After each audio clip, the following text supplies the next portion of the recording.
There is no seat for you at this table, Adrienne Patrice, my father Silas Vance said, without looking up from the roast. He sliced the beef with the surgical precision of a man who spent 40 years as a circuit court judge. A woman who chooses the cold sterility of a boardroom over the warmth of her family's honor is a disgrace to the Vance name. You can take a plate to the kitchen with the staff, or you can leave. My brother Sterling took a slow, deliberate sip of his Cabernet, his eyes fixed firmly on the centerpiece.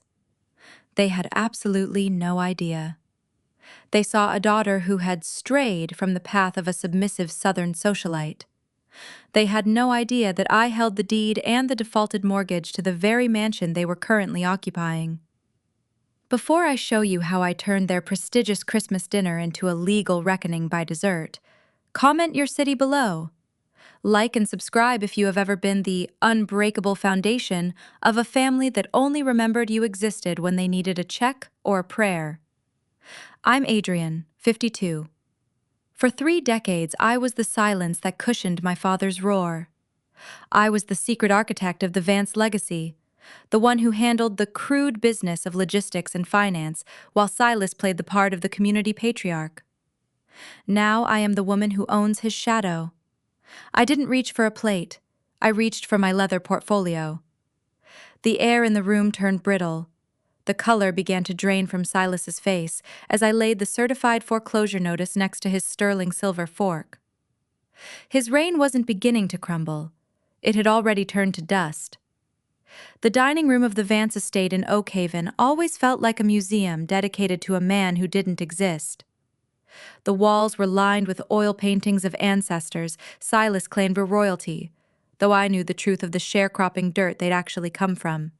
The air smelled of expensive cedar and the heavy, cloying scent of my stepmother Beatrice's perfume, a fragrance that always felt like it was trying to mask something rotting. "Did you hear me, Adrienne?" Silas finally looked up. His eyes, once sharp enough to command a courtroom, were clouded with a milky arrogance. "We are celebrating Sterling's appointment to the board of the Historical Society. This is a night for those who respect the Vance pillars, not for consultants who spend their lives in hotels." Beatrice adjusted her pearls, a nervous habit she picked up whenever the tension rose. "Now, Silas, let's not be uncharitable. Adrienne can have the small table in the breakfast nook. It's lovely this time of year." I stood at the threshold of the room, my coat still on, the cold from the Charlotte winter still clinging to my shoulders. I looked at Sterling, my younger brother, the golden son who had never held a job for more than 18 months without Silas intervening. He was 45, wearing a suit I had paid for 3 Christmases ago, looking everywhere but at me. "I didn't come for the roast, Silas," I said. My voice was level, a practiced instrument of corporate mediation. "And I certainly didn't come to sit in the breakfast nook of a house that no longer belongs to you." The clinking of silverware stopped. It was a vacuum of sound, the kind of silence that precedes a structural collapse. Silas's grip tightened on the carving knife. "This house has been in this family for 3 generations. It is the seat of our power. You've always been jealous of it, ever since you were a little girl crying because I wouldn't let you sit in my study." "I wasn't jealous, Silas. I was observant," I replied. I walked forward, not to the chair he denied me, but to the sideboard where the mail usually sat. "I observed the way you handled the Vance accounts after Mom died. I observed the way you leveraged this seat of power to fund Sterling's failed ventures and Beatrice's penchant for French antiques." I pulled a single folded document from my portfolio. I didn't throw it. I placed it on the table, right over the monogrammed linen napkin Silas had tucked into his collar. "The bank called the note 3 months ago," I said softly. "You ignored the notices because you didn't think anyone would dare to evict a Vance. You were right. The bank didn't want the PR nightmare of dragging a former judge into the street. So, they sold the debt to a private holding firm." Silas sneered, though his hand was beginning to tremble. "What does some faceless firm have to do with you, Adrienne?" I leaned in, my shadow falling over his plate. The holding firm is a subsidiary of Vance Porter Global. My firm. I bought the mortgage, Silas. I bought the taxes. I bought the air you're breathing in this room. I looked at my watch. It's 7:15 p.m. You have until the end of the year to vacate, but since there's no seat for me at the table, I think I'll start the walkthrough tonight. Silas didn't explode. A man like that, who had spent a lifetime sentencing others from a high bench, didn't know how to lose his temper without a robe to protect him. Instead, he simply became smaller. He sat back in his chair, the carving knife still in his hand, looking at the foreclosure notice as if it were a foreign statute he couldn't quite interpret. "You're lying," Sterling said, his voice cracking. He finally looked at me, his face flushed with the kind of indignation only the truly entitled can muster. "Dad has a pension. He has investments. This house is a landmark. No bank would just sell it." "The bank didn't just sell it, Sterling," I said, moving toward the window. I pulled back the heavy velvet curtain. The garden outside, which used to be my mother's pride, was a tangled mess of dormant weeds and unpruned hydrangeas. They sold it because the interest hadn't been touched in 18 months. They sold it because every time they sent a representative to discuss a workout plan, Silas had them escorted off the property by the local sheriff. You can't contempt of court your way out of a debt, Silas. The math doesn't care about your reputation. Beatrice let out a sharp, jagged breath. "Adrienne, surely we can talk about this. We're family. Think of the scandal. What will people at the club say if they find out you're doing this to your own father?" The same things they said when Silas didn't show up for my mother's funeral because he was at a judicial conference in Hilton Head with you, Beatrice. The words came out cold but not sharp. They were just facts. I walked toward the hallway. I needed to see if it was still there. "Where are you going?" Silas demanded, his voice finally finding a bit of its gravel. "This is still my home. You have no right to prowl through it." "I have every right to inspect my investment," I replied, not turning back. I walked past the library where the scent of old paper and Silas's cigars lingered like a stale ghost. I stopped at the narrow corridor that led to the service entrance. There, tucked behind a decorative umbrella stand, was the oil painting of my mother, Coretta. It had been moved from the foyer years ago to make room for a mirror Beatrice insisted made the hall look grander. My mother's eyes were a deep, steady brown, the same eyes I saw in the mirror every morning. She was the one who had kept the books for Silas's first practice. She was the one who had stayed up until 2 a.m. typing his briefs while he slept. She was the foundation they'd all walked on until her knees finally gave out. I felt a dull ache in my chest, a familiar loneliness. I had spent 20 years being the bridge between their reality and their ruin. Every time Sterling's businesses folded, I was the one who moved money through shell companies to keep the Vance accounts in the black. Every time Silas's ego threatened a lawsuit, I was the one who made the quiet phone calls to the plaintiffs. I had been the silent provider, the invisible shield. And yet, tonight, they had intended to feed me in the kitchen. I heard footsteps behind me. It was Sterling. He looked desperate now, the bravado replaced by the twitchy energy of a man realizing his safety net has been shredded. "Adrienne, look," he whispered, glancing back toward the dining room. "I know things have been tense, but I have a deal coming through in Charlotte, real estate. If you could just hold off on the filing for 90 days, I can buy the debt back from you, with interest." I looked at my little brother. I saw the expensive watch I'd bought him for his graduation. A graduation I'd had to bribe a dean to allow after his third academic probation. "The deal is already filed, Sterling," I said. "And I don't want your money. I've been paying for your life since I was 24. I'm simply closing the account." I reached out and adjusted the frame of my mother's portrait, straightening it by a fraction of an inch. "Check your email, Sterling," I added quietly. I sent over the updated list of assets. You might want to see what else I bought today. Sterling didn't follow me back into the dining room immediately. I heard the frantic tapping of his thumbs on his phone screen from the hallway, a rhythmic, desperate sound that reminded me of a trapped bird. I walked back to my seat, the one Silas had told me didn't exist, and sat down. I didn't touch the silver. I just sat there, my hands folded on the table, watching the candlelight flicker in the reflection of the mahogany. You always were a cold child, Adrienne, Silas said. He had abandoned the carving knife. His hands were tucked under the table now, likely to hide the tremor. Your mother used to say you had a heart like a ledger. I thought she meant you were disciplined. I see now she meant you were transactional. I looked at the empty space where my mother used to sit. Mom didn't say my heart was a ledger, Silas. She said my mind was. She told me that in a family of performers, someone had to keep track of the cost of the stage.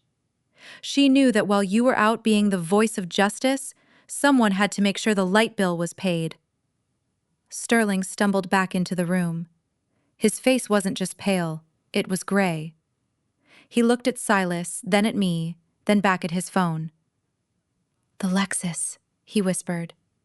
The office on Piedmont, the summer house in Hilton Head. What are you babbling about, boy? Silas snapped. She bought it all, Dad, Sterling choked out. Everything, the holding company, Vance Porter.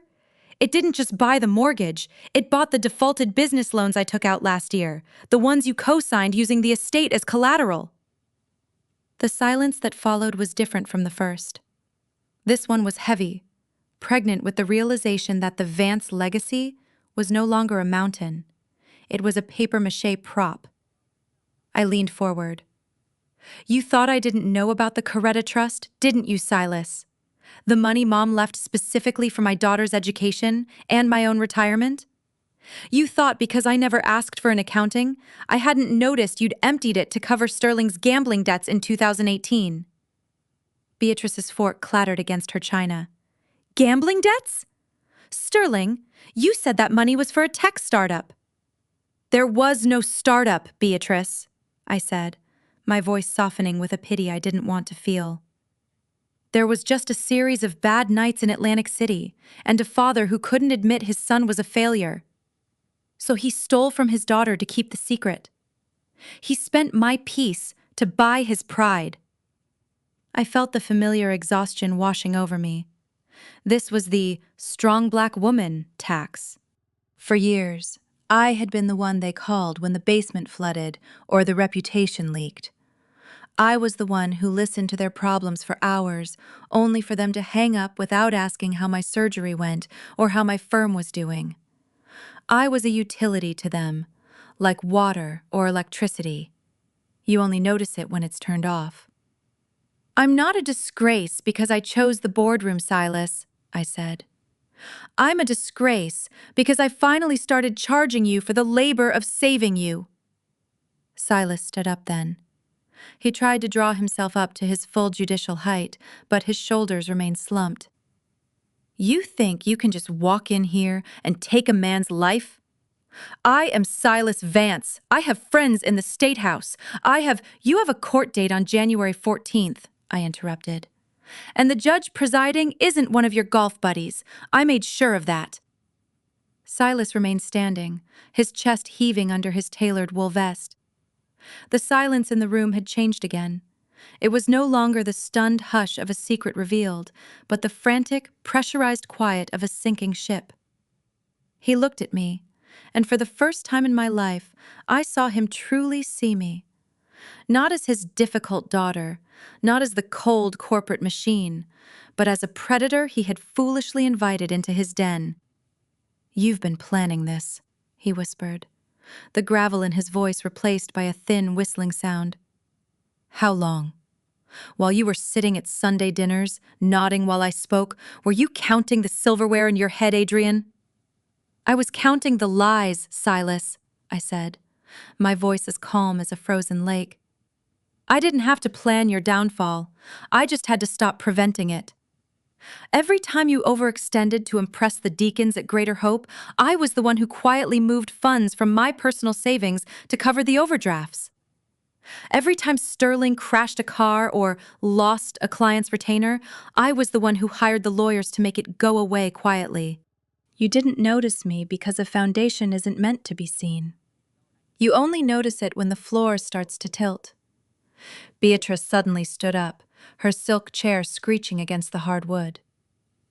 This is unconscionable. After everything your father did for you? The education? The name? I looked at Beatrice. She was 10 years younger than Silas, a woman who had spent her life perfecting the art of being the lady of the house. She had never worked a day in her life, yet she spoke of the Vance name as if she had forged it in fire herself. My education was paid for by a scholarship I earned and a part-time job at the registrar's office, I reminded her. And the Vance name? Currently, that name is attached to 3 pending liens and a very public investigation into the misappropriation of church building funds. Did Silas forget to mention that to you? Or were you too busy picking out the drapes for the Hilton Head house? The one that's currently in my name? Beatrice turned to Silas, her eyes wide with a new kind of terror. It wasn't the fear of losing him. It was the fear of losing the lifestyle he provided. Silas, what is she talking about? The church funds? You said that was a clerical error. Silas didn't answer. He slumped back into his chair, the judge finally vacating the bench. He looked old, gray. The mahogany table, which he had always treated as his personal pulpit, now looked like a barricade he couldn't climb over. Sterling was still staring at his phone, his fingers trembling. The Piedmont office, the lease is up on Friday. Adrienne, my staff, they're expecting bonuses. I told them. You told them a lie, Sterling. Just like you told me you'd finished your MBA while I was paying the tuition, I said. I stood up and picked up my leather portfolio. I felt a strange light sensation in my chest, the weight of 30 years finally beginning to lift. I'm not a safety net anymore. I'm the floor, and the floor is closed. I walked toward the foyer, my heels clicking a steady funeral rhythm on the floorboards I now owned. I stopped at the hall tree and pulled on my coat. Behind me, I could hear the first stirrings of a real argument.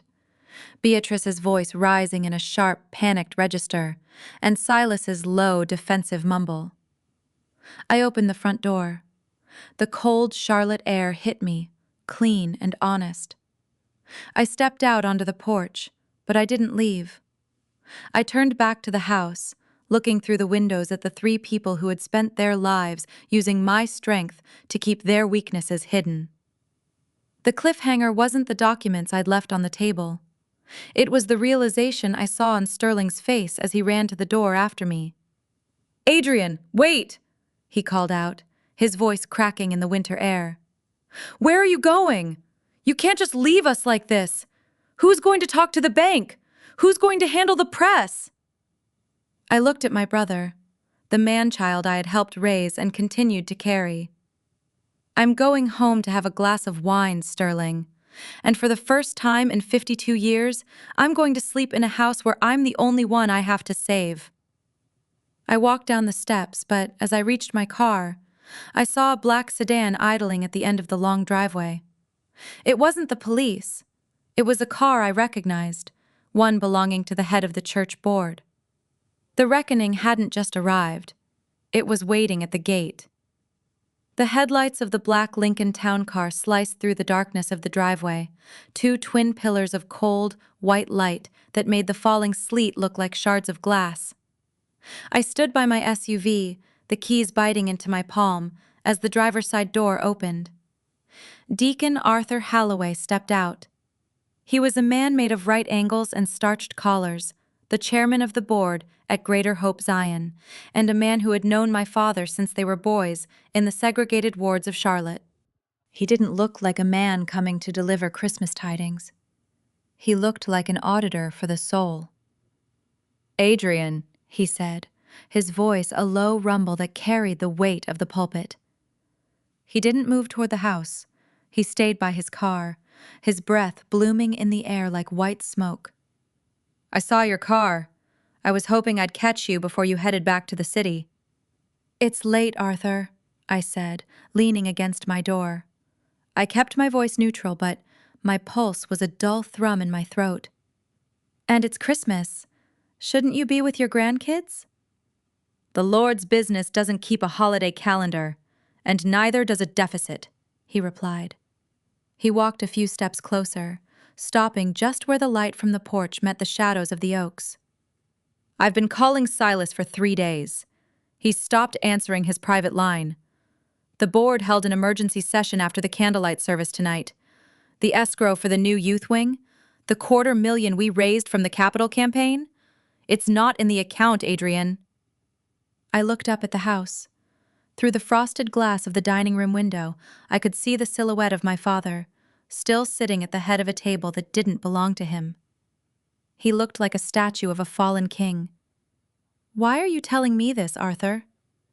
"Because Silas told us you were the one managing the transfer," Holloway said. And there it was, the final betrayal. He told the board that you had moved the funds into a high-yield short-term vehicle through Vance Porter Global to maximize the interest before the groundbreaking in March. He said he had your personal guarantee on the principal. I felt a coldness that had nothing to do with the winter air. It was a hollow, echoing sensation in my marrow. Silas hadn't just stolen the money.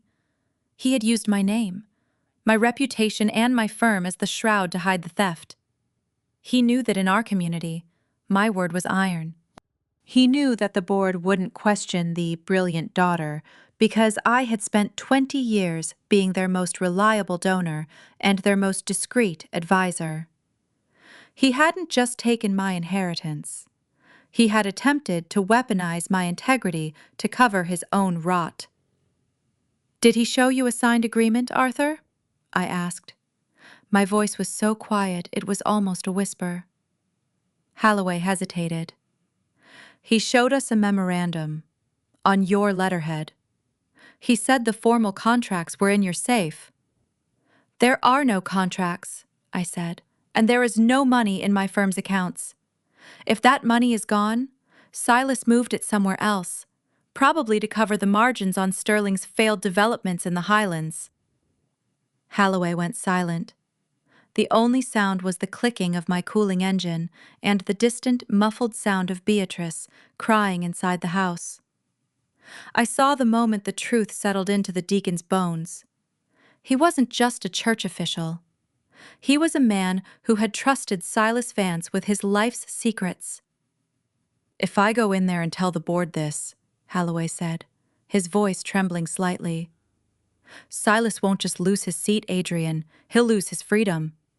They'll have to file a criminal complaint." "I know," I said. "He's your father. And I'm the woman who has to explain to my daughter why her college fund is a collection of bounced checks," I replied.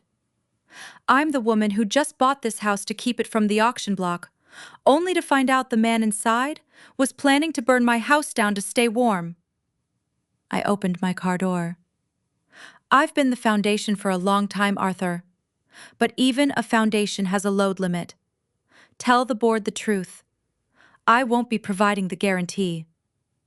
I got into the car, but as I pulled away, I saw Silas come out onto the porch. He didn't call for me. He just stood there, watching my taillights, as Deacon Holloway began to walk slowly up the stairs. The drive back to uptown Charlotte was 60 minutes of humming tires and the ghost of my father's betrayal sitting in the passenger seat. My penthouse was the antithesis of the Vance estate. Where the mansion was cluttered with the heavy, dark mahogany of old money pretension, my home was glass, light, and silence. I walked through the door, tossed my keys onto the marble island, and listened to the climate control system whisper to life. I didn't pour a drink. I went straight to the kitchen and filled a kettle. I needed the ritual of the ordinary, the measured scoop of peppermint tea, the wait for the water to boil, to anchor me before the adrenaline of the dinner faded and the cold reality of the Apostles' Ledger set in. As I waited for the kettle to whistle, I opened my laptop. I didn't look at the news or the markets. I opened the security logs for the Vance Porter Global server. Every successful woman I know has a just-in-case folder. Mine was an encrypted drive titled Coretta. I had created it 5 years ago, the night Silas had borrowed my credit to secure a loan for a country club renovation I knew he couldn't afford. It was a digital shadow of my family's true financial health. My phone buzzed on the counter. A notification from my firm's IT department.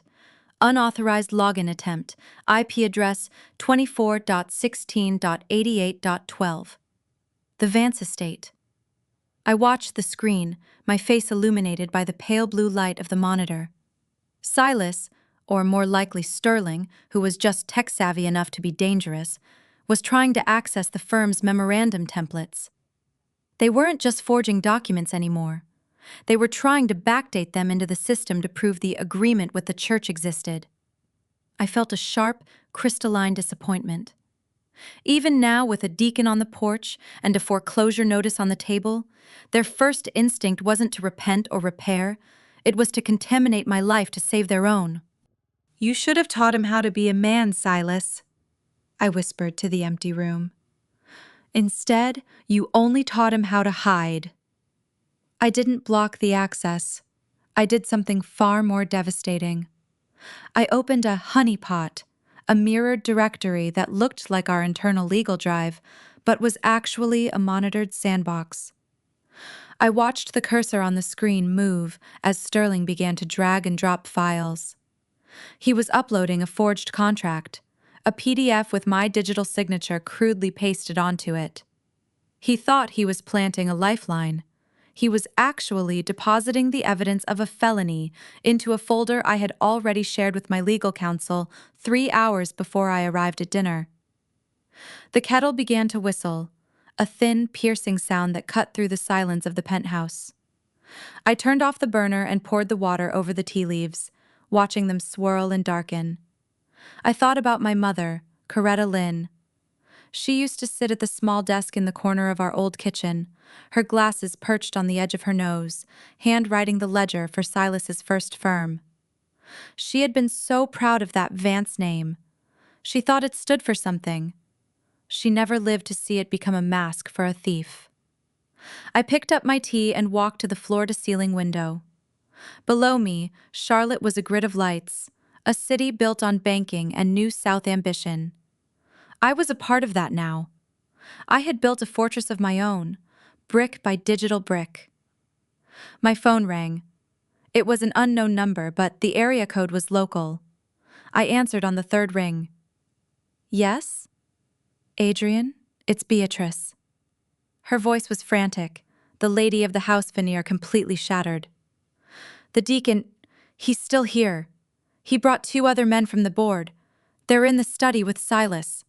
Sterling is upstairs. He's acting strange. Adrienne, they're talking about calling the district attorney. Please.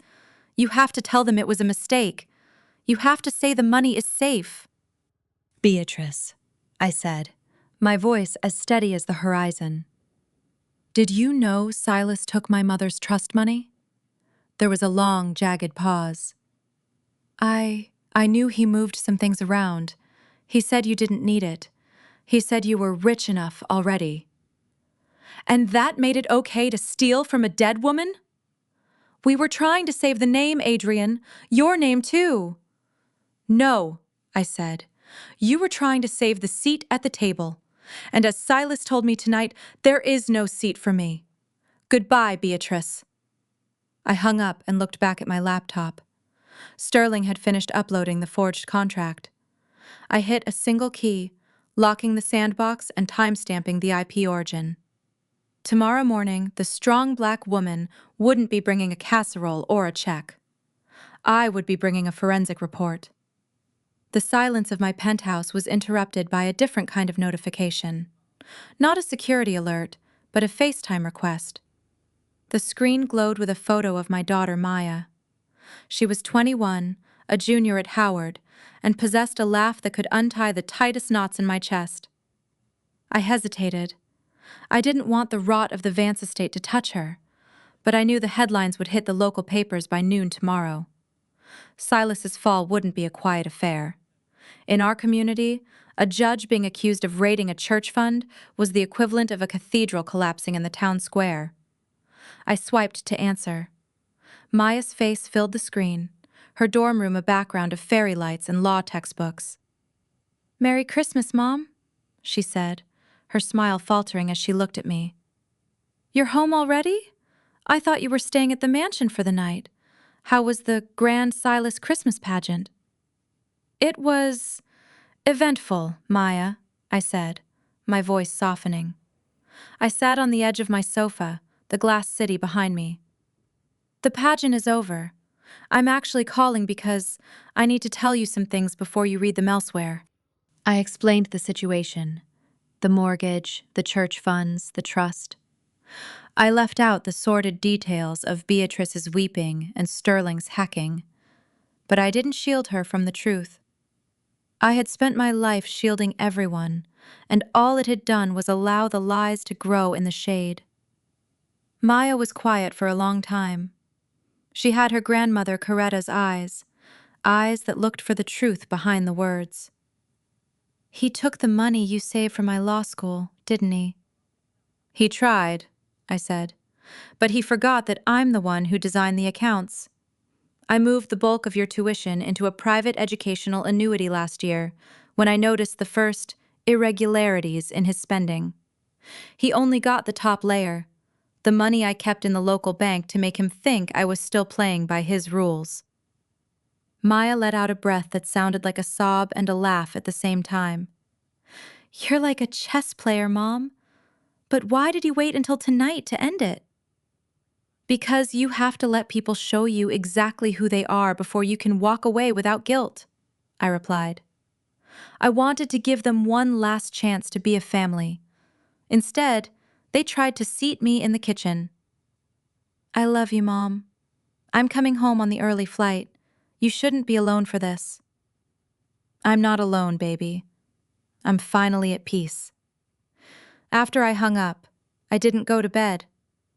I went to my office and printed out the forensic audit I'd been compiling for 6 months. I placed it in a manila folder next to my car keys. At 6 a.m., my phone rang again. It wasn't Beatrice or Sterling. It was my father's personal attorney, a man named Howard Vance, no relation, just a lingering artifact of the old guard. "Adrienne," Howard said, his voice sounding old and defeated. "Silas had let's call it a cardiovascular event about an hour ago. He's at Mercy, Maine. He's stable, but he's asking for you. He says he needs to sign something." The strong black woman in me wanted to grab my keys and rush to the hospital. The woman who had spent 30 years being the fixer wanted to believe this was a moment of true repentance. But the woman who held the deed to the mansion knew better. "Is he asking for me, Howard? Or is he asking for a pardon?" I asked. "He's your father, Adrienne." "He's a man who just tried to frame me for a felony," I countered. "Tell him I'll be at the hospital at 10 a.m., but tell him to have his own lawyer ready. I'm not bringing a daughter's comfort, I'm bringing a settlement agreement." The ICU at Mercy, Maine didn't smell like the cedar and cigar smoke of the Vance estate. It smelled of ozone, industrial bleach, and the sharp, metallic tang of fear. As I walked down the corridor, my heels clicking against the linoleum, I realized Silas was finally getting exactly what he had prescribed for me at dinner. A cold, sterile room where the only thing that mattered was the data on the monitors. I found them in room 412. Beatrice was slumped in a vinyl chair, her designer coat draped over her like a discarded skin. Sterling was pacing by the window, his eyes bloodshot, his thumb still twitching against the side of his leg as if he were still trying to hack into my life. Then there was Silas. Without the bench, without the suit, he looked like a translucent carving of a man. The cardiovascular event had stripped away the myth of his invincibility, leaving behind a 70-year-old with a failing heart and a mountain of debt. "You came," Silas rasped. He didn't open his eyes. The rhythm of his heart was a jagged green line on the screen above his head. "I told Howard I would," I said, standing at the foot of the bed. I didn't sit. I didn't reach for his hand. "I brought the papers." Sterling stopped pacing. "Adrienne, for God's sake, look at him! He almost died! Can't the business wait until he's out of the woods?" "The woods are currently being cleared by the district attorney's office, Sterling," I said, turning to him. "Arthur Halloway didn't just go to the church board. He went to the authorities. They're looking at the church's books this morning, and since you were so kind as to upload a forged contract into my firm's sandbox last night, they have a digital trail that leads directly back to the IP address of the mansion." Sterling's face went from pale to a sickly mottled purple. I was just trying to show that there was an agreement. I was trying to protect the firm." "You were trying to bury me under your crimes," I said. I looked back at Silas. His eyes were open now, two dark slits of calculation. "I know you're awake, Silas, and I know you can hear me. Here is the deal. It is the only one you will ever get." I pulled the manila folder from my bag. "This is a full confession of the misappropriation of the church funds and the theft from Maya's trust. It includes a repayment schedule funded by the liquidation of your remaining private offshore account, the one in the Caymans you thought I didn't know about." Silas's heart rate monitor spiked. A rhythmic beep, beep, beep filled the room. "If you sign this," I continued, "I will use my firm's resources to repay the church immediately. I will tell the board it was an internal accounting error that has been corrected. You will be allowed to retire for health reasons. You keep your reputation, but you lose everything else. The house, the cars, the accounts, they stay with me. You and Beatrice will move into the assisted living facility in Lake Norman. I've already paid the deposit." "And if I don't?" Silas whispered. "Then I hand the forensic audit and the server logs of Sterling's hacking attempt to the DA at noon," I said. "You'll be indicted by New Year's. Sterling will go to prison for wire fraud, and Beatrice? I imagine the bank will have her out of the mansion by the weekend." Beatrice let out a strangled sob.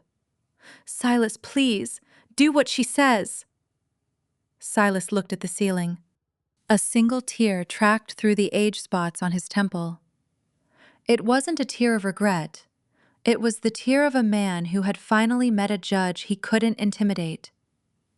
"You really are my daughter," he said, his voice thick with a bitter kind of pride.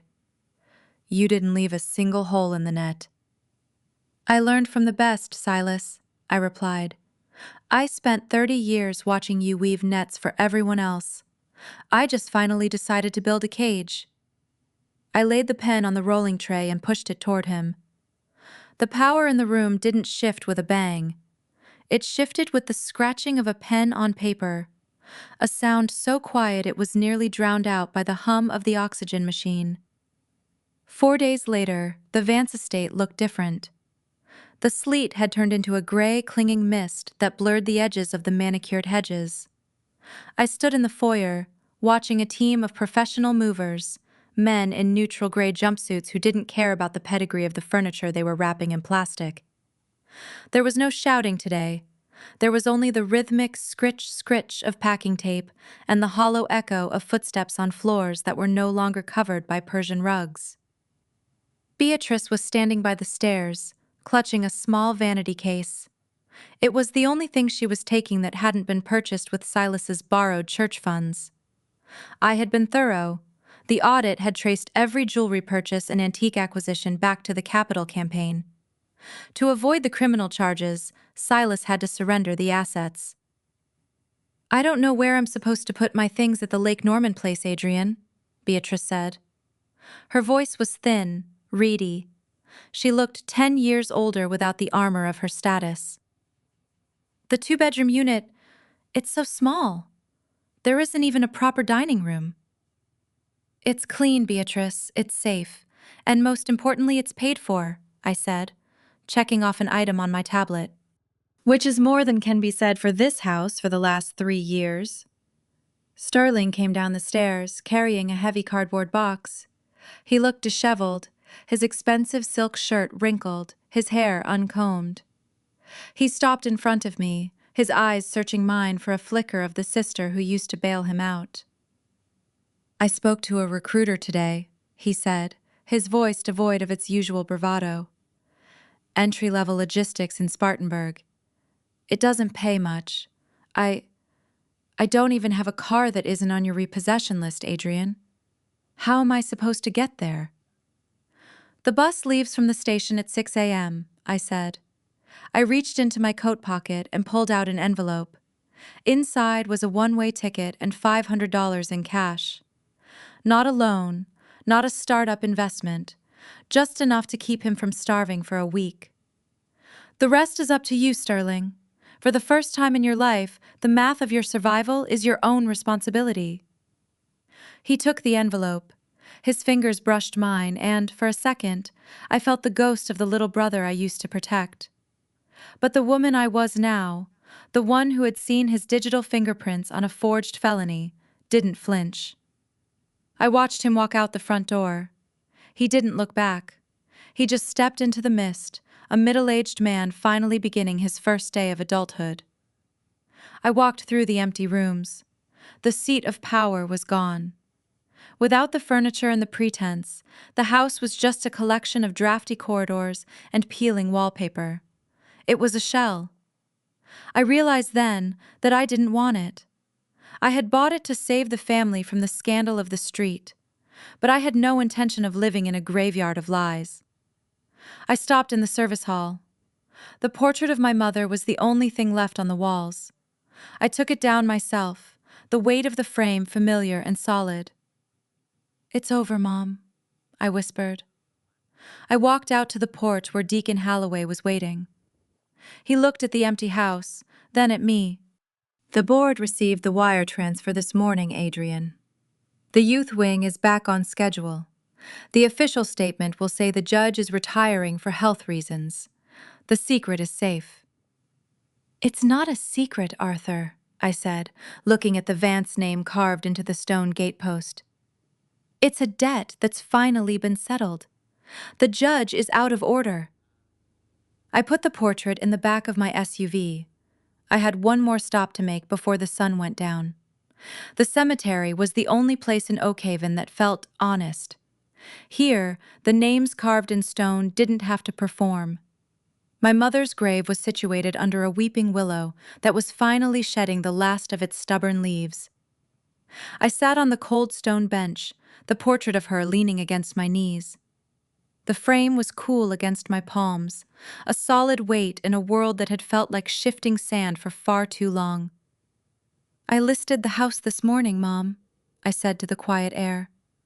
"I'm donating the proceeds to a foundation for women starting over. No more Vance legacy, no more secrets. Just a house where someone can sleep without the walls demanding a price they can't pay. I think you would have liked that more than the mahogany."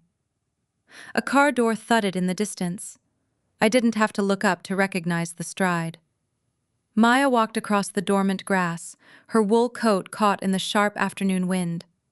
She didn't offer a platitude. She simply sat down next to me, her warmth a quiet anchor, and rested her head on my shoulder. "I saw the news on the flight," she whispered. "The judge's retirement. You settled the account, Mom. You really did it." "The account has been open too long, Maya," I said. "I didn't save the name for Silas. I saved it so you wouldn't have to inherit a ledger full of red ink and lies. I wanted your name clean." We sat in the silence that only comes after a long storm. The weight that had lived in the marrow of my bones for 30 years was gone. I wasn't a pillar anymore. I wasn't a safety net or a silent provider. I was just Adrienne, a woman who had finally reclaimed her own peace. We walked back to the car together. I didn't look back at the road to the mansion. I drove toward the city lights, where my life was finally waiting. "What's for dinner?" Maya asked. I smiled. "Whatever we want, baby. The kitchen is finally our own."